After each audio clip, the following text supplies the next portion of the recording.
Hello friends, आज मैं आपके सामने एक ऐसा टॉपिक लेकर आया हूँ जो कि MCO 21 जो कि नया सब्जेक्ट हमारा चालू हुआ है।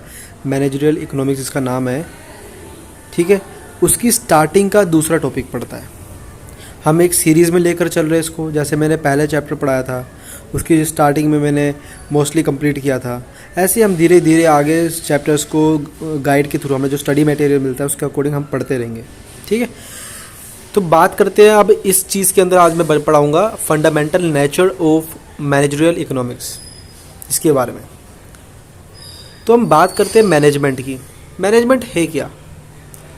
जैसे इसमें देखोगे, मैनेजमेंट है क्या? Management is a guidance, leadership and control efforts of a group of people towards some common objectives. Management क्या होता है? एक होता है मैनेजर, एक होता है मैनेजमेंट। मैनेजमेंट का मतलब ये होता है कि आपको कोई गाइड कर रहा है, लीडरशिप है जहाँ पर, कंट्रोल है जहाँ पर, और जहाँ पर एक ग्रुप ऑफ पीपल मिलकर काम करते हैं कॉमन ऑब्जेक्टिव के लिए, उसको कहते हैं मैनेजमेंट। मैनेजर कौन होता है? उनको लीड करने वाला बंदा। ठीक है, ये चीज़ होती है। तो मैनेजमेंट के फीचर्स क्या क्या होते हैं, मतलब क्या खास बातें होती है? कोऑर्डिनेशन, साथ मिलकर काम करना, एन एक्टिविटी और एन ऑन गोइंग प्रोसेस। एक ऐसी चीज़ है कि जो मतलब कि चलते हुए कंटिन्यूस प्रोसेस है। ये ऐसी नहीं है कि आज कर ली चलो कल नहीं करते, कल नहीं कर ली, कल कर ली तो परसों नहीं करते, ऐसा नहीं है। ये कंटिन्यूस फॉर्म में। तीसरी चीज़, अब पर्पस परवेसिव होगा, सॉरी परवेसिव प्रोसेस होगा। ये एक व्यापक है, व्यापक परपोजिव लिखा हुआ है, परवेसिव होगा। परवेसिव का मतलब क्या होता है? इसका मतलब ये होता है ये व्यापक है। ये नहीं कि आज एक बड़ी कंपनी के अंदर हमें मैनेजमेंट की ज़रूरत है। आप छोटी से छोटी चीज़ देखिए। आप पढ़ाई कर रहे हो, ठीक है, आप जॉब पे जाते हो, आपने सोच रखा है मुझे ये स्किल सीखनी है, मुझे गिटार सीखना, बनाना, ये चीज़ सीखनी है। मतलब जो भी आपने चीज़ सोची है उसका मैनेजमेंट करके चलते हो, प्लानिंग करके चलते हो, उसी को मैनेजमेंट कहते हैं। तो ये मतलब नहीं है कि ये बड़ी कंपनी में ही होगी सिर्फ। ये हर छोटी छोटी जगह, बड़ी सी बड़ी जगह, हर जगह पर इसका महत्व है। And art of getting things done by other people. अब मैनेजर का काम क्या होता है? दूसरों से काम करवाना। मैनेजमेंट का मतलब ये नहीं होता कि मैं काम कर रहा हूँ। मैनेजमेंट का मतलब ये है कि एक तरीके से कला है ये, जिसमें आप दूसरों से काम करवाते हो। ये दूसरों से, आपका काम क्या है? दूसरों से काम करवाना। काम तो दूसरे लोग कर रहे हैं, लेकिन आप क्या कर रहे हो? आप दूसरों से काम करवा रहे हो। ठीक है, मैंने उसको ऑर्डर दिया, भाई तू ये काम कर, तू अपना ये मैनेज कर, तू इसको कर, इसको सुपरवाइज कर रहा हूँ मैं। कुछ कमी है तो बता रहा हूँ कैसे होगा कैसे नहीं होगा, ये सब चीज़ें। तो हमने ये पहला पार्ट कंप्लीट किया, मैनेजमेंट के बारे में ढंग से जान लिए, फीचर्स के बारे में जान लिए। अब हम बात करते हैं इकोनॉमिक्स के बारे में, क्योंकि पूरी subject he management and economics के ऊपर है। इसके अलावा इसमें कुछ नहीं है, और आप इसके अंदर बहुत ज़्यादा डीप में जाओगे। देखो, जैसा मैनेजरियल इकोनॉमिक्स, इकोनॉमिक्स को समझ कर बाहर जो इन्वायरमेंट में चीज़ हो रही है उसको अपने हिसाब से, अपने कंपनी के, अपने जहाँ पर आप काम कर रहे हो उसको वेलफेयर, उसका बेनिफिट कैसे किया जाए, अपना काम ऐसा कैसा किया जाए जो मेरा इफेक्टिवली एंड एफिशिएंटली वर्क हो, बाहर की कंडीशंस को देखते हुए। जो बाहर की कंडीशन चेंज हो रही है, जो कि हमारे हाथों में नहीं है। ठीक है, ये एक छोटा संक्षिप्त है, ये ब्रीफ है। अब इसको पढ़ने के लिए इतने सारे चैप्टर्स हैं इसके अंदर, हमें कुछ ज़्यादा डीप में पढ़ना है। डिमांड एंड सप्लाई, कॉस्ट के अंदर, सबके अंदर घुसना है हमें। ठीक है, तो अभी हमारा ये कंप्लीट हुआ, हम पढ़ते हैं अब इकोनॉमिक्स के बारे में। इकोनॉमिक्स क्या है? Economics is engaged in analysing, providing answers to manifestation of most fundamental problem of scarcity. आपने ये तो चीज़ सुनी होगी या आपके पास भी होगी। आप सब, हम सब ऐसे घर से बिलोंग करते हैं जहाँ पे ऐसा नहीं है कि यार हम जो चाहते हैं वो सब कुछ मिल जाए हमें। अगर मेरे पास 10,000 रुपये है, मैं चाहूँ मुझे एक अच्छी साइकिल भी चाहिए, मुझे एक अच्छा फ़ोन भी चाहिए, तो वो 10,000 से नहीं आ सकता। मुझे एक ही चीज़ चाहिए होगी ना, एक ही चीज़ ले सकता हूँ मैं। तो मुझे जो चीज़ की नीड है उसके अकॉर्डिंग उस चीज़ को ख़रीदना, वो स्कैरसिटी की जो प्रॉब्लम है, दुर्लभता, ये इसके अंदर आती है इकोनॉमिक्स के अंदर। इकोनॉमिक्स में हमें डिसीजन बनाना पड़ता है कि मैं पैसा इधर लगाऊं या पैसा उधर लगाऊं। ठीक है, किधर से मुझे ज़्यादा रिटर्न आएगा। पैसा दोनों में से एक ही जगह लगा सकता हूँ, ये बात याद रखना। ये नहीं कि दोनों जगह पैसा लगा दिया मैंने, फिर आप तो मुकेश अंबानी हो जाओगे ना इस हिसाब से। तो ये ऐसा नहीं चलना मैं। ठीक है, अब बात करें स्कैरसिटी की। स्कैरसिटी का मतलब ये होता है दुर्लभता। ठीक है, हम कहते हैं ना स्केर्स ऑफ रिसोर्सेज, मतलब हर कंट्री के पास क्या, हम जैसे हम हम कंट्री तो एक बहुत बड़ी पैमाना हो गया। आप खुद सोचो अपने पास, क्या आपके पास ये सब चीज़ें हैं कि हाँ आप चाहो कि यार मेरे, अगर मैं 20,000 रुपये कमाता हूँ, मेरी सोच है कि एप्पल का फ़ोन लेना है, मैं सोचता हूँ कि मुझे बढ़िया सी साइकिल लेनी है गियर वाली, क्या यार एक महीने की सैलरी में ये पॉसिबल है? नहीं है ना ये सब चीज़ें। तो यही हमारे पास होती है, हमारे को डिसीजन लेना होता है कि हमारे को क्या ज़रूरत है, हमें क्या बेस्ट, हम चीज़ को चुने जिससे हमें बेस्ट रिजल्ट मिले। आपने अब समझो सपोज करो एक साइकिल ले ली, लेकिन वो पड़ी हुई है, क्या यूज़ है उसका? आपने पैसे लगाए, आपके तो पैसा गया ना, लेकिन उसका यूज़ क्या हुआ? आपने यूज़ नहीं करी तो पड़ी हुई है, ख़त्म काम, वो वेस्ट हुई एक तरीके से, आपका पैसे वेस्ट गए। तो यही सब चीज़ें, जब हम स्केर्सिटी की बात करते हैं, इसका रिजल्ट होता है from the two fundamental factors of life. क्या फैक्टर है? दो, कि ह्यूमन की जो वांट्स है ना वो अनलिमिटेड है एंड इनसेटिबल है। मतलब ह्यूमन है ना वो कहीं भी रुकता नहीं है। पहली बात, आज उसको ये चीज़ चाहिए, कल आपने समझ लो 6 महीने पहले कि एप्पल का फ़ोन ले लिया, आपको 1 साल या 7-8 महीने बाद फिर कोई नया मॉडल आ जाएगा, आपको फील होगा कि यार ये वाला फ़ोन भी ले लेता हूँ यार, ये अच्छा फ़ोन है, इसमें ये फीचर, इसमें ये सुपर फास्ट फ़ोन है, इसमें लेटेस्ट प्रोसेसर है। तो आपके दिमाग में आएगी चीज़ें, अगर आपको शौक है किसी चीज़ का। तो ये क्या है, ह्यूमन की वांट कभी भी ख़त्म नहीं हो सकती, चाहे आप किसी भी स्टेज पे हो। ठीक है, अब बात करते हैं हम सेकंड पॉइंट की, economic resources to satisfy these human demands are limited. अब कंपनी का काम क्या होता है? अब सपोज करो हम कपड़े धोते हैं, कंपनी क्या है, मैं गया निरमा पाउडर के डिटर्जेंट लेने के लिए, मेरे पास वॉशिंग मशीन है, तो उसने एक ऐसा प्रोडक्ट बनाया जो मेरी वॉशिंग मशीन के साथ ऐड होकर एक फ्रूटफुल रिजल्ट दे रहा है, मेरे कपड़े धो रहा है, जिसको मुझे मेहनत से हाथ से रगड़ना पड़ता है, मुझे टाइम लगता है काफ़ी, वो मेरा काम बहुत जल्दी हो रहा है, ये काम कर रहा है मेरा। ठीक है, कहने का मतलब ये है कि हमारे पास इकोनॉमिक रिसोर्सेज बहुत लिमिटेड है, हमें उसको इस लेवल पे यूज़ करना है, इस वे में यूज़ करना है कि हमारा मैक्सिमम से मैक्सिमम बेनिफिट हो सके उससे। अब जैसे एक बात करते हैं हम दूध की। अब दूध से कितने सारे प्रोडक्ट्स बना सकते हो, दही होगी, छाछ होगी, मतलब डिफरेंट टाइप के एक मिल्क से प्रोडक्ट बना सकते हो। जब हम ऑयल का बैरल लेते हैं बाहर से, उसी बैरल से हम डिफरेंट प्रोडक्ट्स निकालते हैं, पेट्रोलियम हो गया, अपना क्रूड ऑयल से बहुत सारे डिफरेंट प्रोडक्ट्स निकालते हैं, डीजल हो गया, पेट्रोलियम हो गया, और भी बहुत सारे प्रोडक्ट्स निकलते हैं उससे। तो ये क्या है, एक रिसोर्सेज से आपने डिफरेंट वेज ढूंढे, आप मैक्सिमम यूटिलाइजेशन करना चाहते हो रिसोर्सेज को, ये हमारे इकोनॉमिक्स में आया। अब पहली बात तो, अब जो उसमें ये पॉइंट लिखा है, इसमें लिखा हुआ है we can't get everything we want to. ठीक है, we have to make decisions between 3 mention questions. आप सपोज करो एक कंपनी हो, आपके दिमाग में एक चीज़ तो आएगी, आप कंपनी हो, आप अपने लाइफ में लेके चलो इस चीज़ को। आपके अब चलो सपोज करो एक कंपनी हो, आपने सोचा कि मैं एक प्रोडक्ट बनाता हूँ, तो आपके दिमाग में 3 फंडामेंटल क्वेश्चंस आएंगे।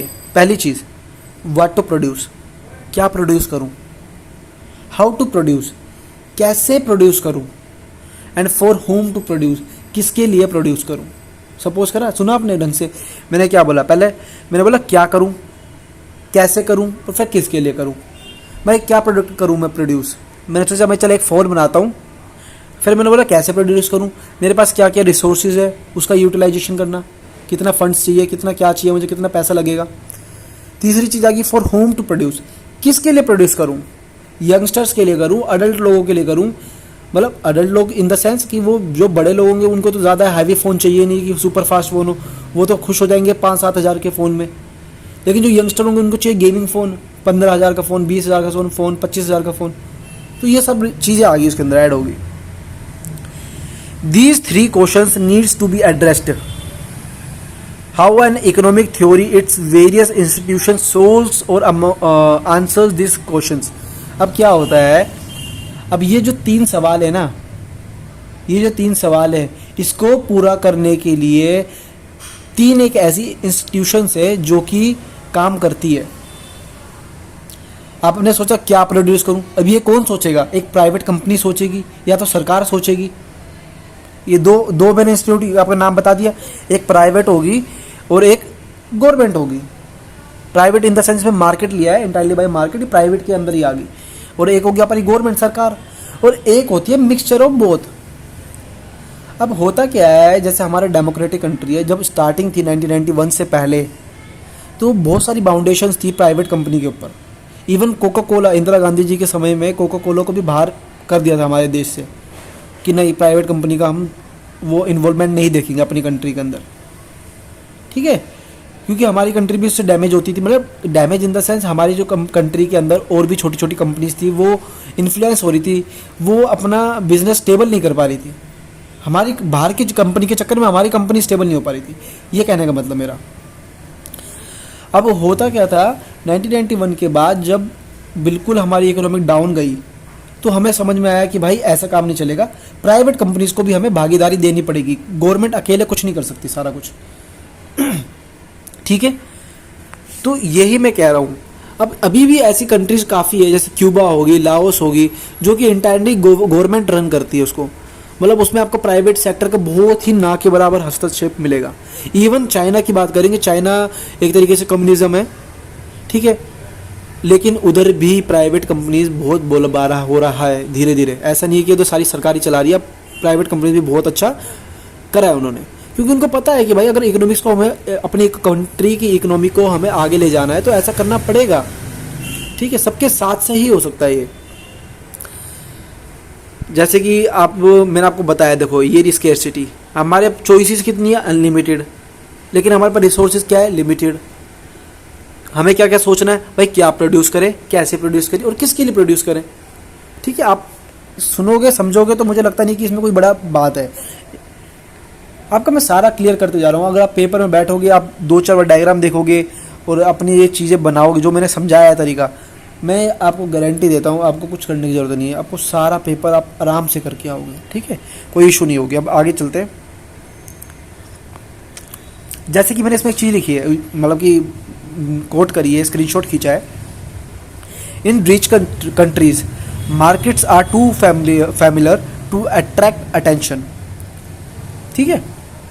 एक इंसिडेंट हुआ था, सोवियत प्लानर्स, सोवियत यूनियन था अपना, यूएसएसआर काफ़ी बड़ा कंट्री है, और एक है अपना इंग्लैंड, बहुत छोटी सी कंट्री है लेकिन बहुत जगह पे उन्होंने राज किया है। तो हुआ क्या, सोवियत प्लानर्स थे जो, मतलब उधर की जो प्लानिंग जो कर रहे थे कि क्या प्रोड्यूस करना है, कैसे करना है, ये सब चीज़ें सोच रहे थे, गवर्नमेंट थी उधर की, अभी भी गवर्नमेंट का ही बोलबाला ज़्यादा उधर। तो वो विजिट करते हैं एक वेजिटेबल मार्केट में लंदन के अंदर, ये एक एग्जाम्पल है, ठीक है। During the early days of the perestroika they were impressed to find no queues, shortage और mountains of spoiled and unwanted vegetables। इनका कहने का मतलब ये है कि यूएसएसआर, सोवियत यूनियन इतनी बड़ी एरिया है, उन्होंने जब चेक किया, उधर देखा कि यार इंग्लैंड इतनी छोटी सी कंट्री होने के बाद भी इतनी अच्छी यूटिलाइजेशन कर रही है अपनी रिसोर्सेज का, उनका कोई भी ग्राउंड वो ओवर यूटिलाइज्ड नहीं है, ज़्यादा भी यूटिलाइज नहीं है कि बिल्कुल ही खोद दिया हो, गड्ढा कर दिया हो, इतनी प्रॉपर तरीके से वेजिटेबल अवेलेबल है मार्केट में कि उनको कोई लाइन लगाने की जरूरत नहीं पड़ती और कोई भीड़ भी नहीं होती। तो ये सब क्या दिखाता है, ये सब दिखाता है उनकी प्लानिंग को, उनकी मैनेजमेंट को। तो ये इससे पूरा डिवोट किया कि उधर के जो इकोनॉमिक्स जो पालन करते हैं, इकोनॉमर्स हैं, वो उन्होंने किस तरीके से प्लानिंग करी सब चीज़ों की, ठीक है, जिसके कारण इतनी छोटी सी कंट्री होने के बाद, इतना छोटा सा लैंड रिसोर्स होने के बाद भी वो इतनी सारी चीज़ों को आराम से बिना कोई परेशानी के लोगों तक पहुंचा पा रहे हैं। तो ये छोटा सा एग्जांपल था भाई। मार्केट फेलियर है परवेसिव, ऐसा नहीं कि मार्केट फेलियर आज इधर ही है। सपोज करो एक ऑटोमोबाइल्स की इंडस्ट्री है, वो बहुत ज़्यादा बूमिंग पे है, बहुत ज़्यादा चल रही है, कल को कोरोना आ गया, वो बैठ गई इंडस्ट्री। इसका मतलब क्या हुआ कि मार्केट फेलियर ऐसा नहीं है कि सिर्फ एक ही जगह पे होगा, वो कहीं भी किसी भी मार्केट में हो सकता है। इवन अभी हम देख रहे हैं कि फ़ोन की मार्केट इतनी ज़्यादा इंगेज है, हर दिन नए नए फ़ोन आते रहते हैं, हर दिन। आपने आज फ़ोन परचेस किया तो 10 दिन बाद आपको उसका एक नया अपडेट मॉडल मिल जाएगा। बट ये नहीं कह सकता कि ये मार्केट फेल नहीं होगा। फेल का इन द सेंस का मतलब होता है डाउन हो गया, ठीक है। कोई भी सिचुएशन हो सकती है एनवायरनमेंट में, जैसे कोविड-19 अभी आई थी 2020 में, तो कितना ज़्यादा प्रॉब्लम हुई थी सबको, ठीक है। अब बात करते हैं जो मार्केट फेलियर है ना, इसके 4 मुख्य कारण हैं। ये इस चीज़ को पढ़ने के, ये जो लास्ट चीज़ है, इसको पढ़ने के बाद हमारा टॉपिक ये कंप्लीट कर देंगे। उसके बाद नेक्स्ट सेशन में इसके बारे में बताऊंगा आगे में 4 मेजर हमारी वैरायटीज़ है जो कि इस मार्केट फेलियर से रिलेटेड है। पहली चीज़, मोनोपोली। मोनोपोली है क्या? एक अधिकार। अब सपोज करो आपके पास एक ऐसी चीज़ है जो कोई और नहीं बनाता और लोगों की उसकी डिमांड भी है। आज वो 10 रुपये की बेच रहे हो आप, अगर आप 20 की कर दोगे तो क्या कुछ प्रॉब्लम पड़ेगी? अगर लोगों को डिमांड है तो वो खरीदेंगे, क्या करें? क्योंकि आप वो किसी और के पास नहीं जा सकते ना। अगर आप एक ट्यूशन सेंटर पे जाते हो पढ़ने के लिए, आपको लगता है यार इसकी सर्विस ठीक ठाक है, दूसरे की भी सर्विस ठीक ठाक है, लेकिन इसके पैसे ज़्यादा हैं, दूसरे के पैसे कम हैं, तो आप कम वाले के पास जाओगे ना, क्योंकि आपके पास चॉइस है। ठीक है, इसमें क्या होता है, अगर वो अपनी डिक्रीज करता है सेल, तो वो अपने जो गुड्स है ना उनको इंक्रीज कर सकता है, उनके ड्राइव को, उनकी डिमांड को। इससे होगा क्या, उसकी सेल तो कम हो जाएगी लेकिन उसका प्रॉफिट का मार्जिन बढ़ जाएगा। मैं आपको एक छोटे से चीज़ से समझाता हूँ। सपोज करो आप अपने प्रोडक्ट को, जहाँ पर एक टाइम पे आप 10 यूनिट बना रहे थे, ठीक है, आपने कितनी कर दी उसकी यूनिट, 10 यूनिट थी 10 रुपये की, तो 100 रुपये आप कमाते थे, समझ लो 100 रुपये आप समझ लो, या 100 रुपये कमाते ही थे, इसमें कोस्टिंग हटाओ।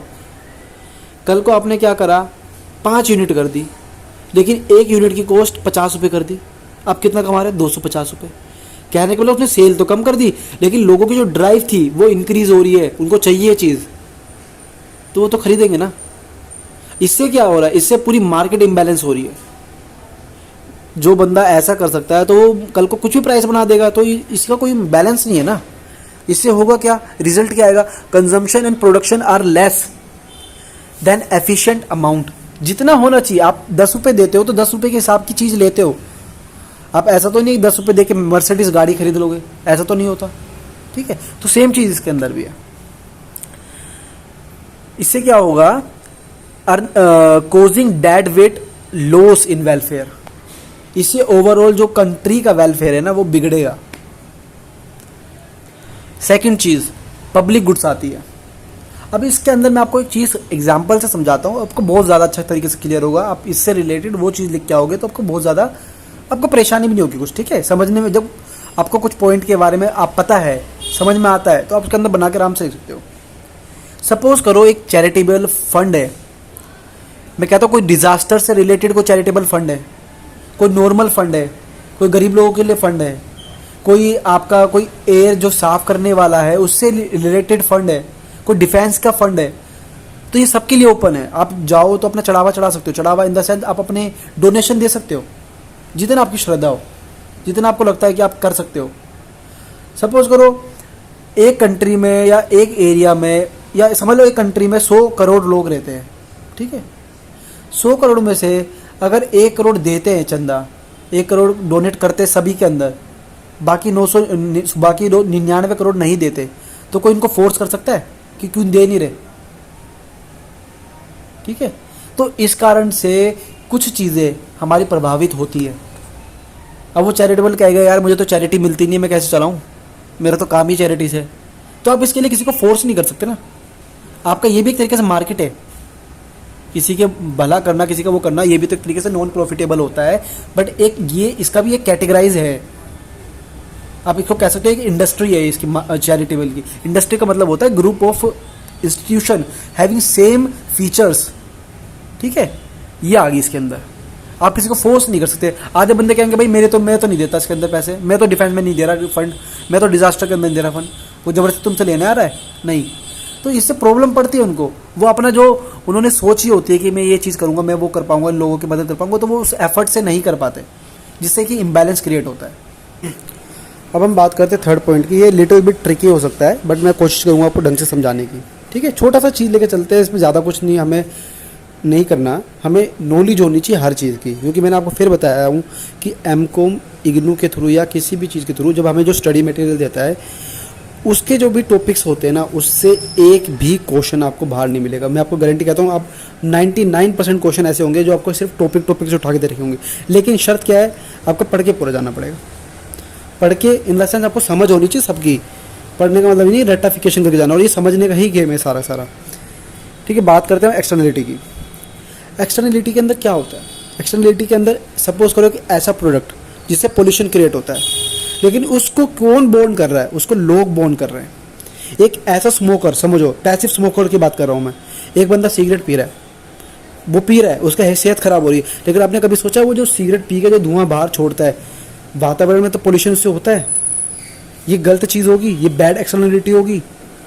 लेकिन कोई भी ये नहीं कहता कि भाई सिगरेट की स्मोकिंग जो प्रोडक्शन है इसको कम कर दो या ख़त्म कर दो, कोई नहीं कहता, किसी को कोई मतलब नहीं है इस चीज़ से। ये बैड एक्सटर्नलिटी है, क्योंकि उनको पता है अगर इस पर करा तो उनकी जो सप्लाई है ना वो डाउन मार जाएगी, जो कि वो चाहते नहीं है करना, क्योंकि बहुत सी ऐसी चीज़ होती है जो इकोनॉमी इनसे चलती है। गवर्नमेंट क्यों बैन नहीं करती? गवर्नमेंट ने ड्रग्स वगैरह बैन कर रखे हैं, ठीक है भाई, गवर्नमेंट इन चीज़ों को बैन क्यों नहीं करती? क्योंकि उनको पता है कि इनका बहुत बड़ा मार्जिन इस चीज़ से आता है, रेवेन्यू का। अब अच्छी चीज़ों के बारे में कि एजुकेशन होगी आपकी, ठीक है, आपकी एजुकेशन होगी, एंटी लॉक ब्रेक सिस्टम्स होगी, इस टाइप की चीज़ें जो कि आपके। अब हम बात करते हैं इन्फॉर्मेशन के 4th पॉइंट की, और उसके बाद वीडियो को ख़त्म करते हैं, बहुत ज़्यादा लंबी हो जाएगी नहीं तो, और हो भी गई है मेरे ख्याल से। इन्फॉर्मेशन,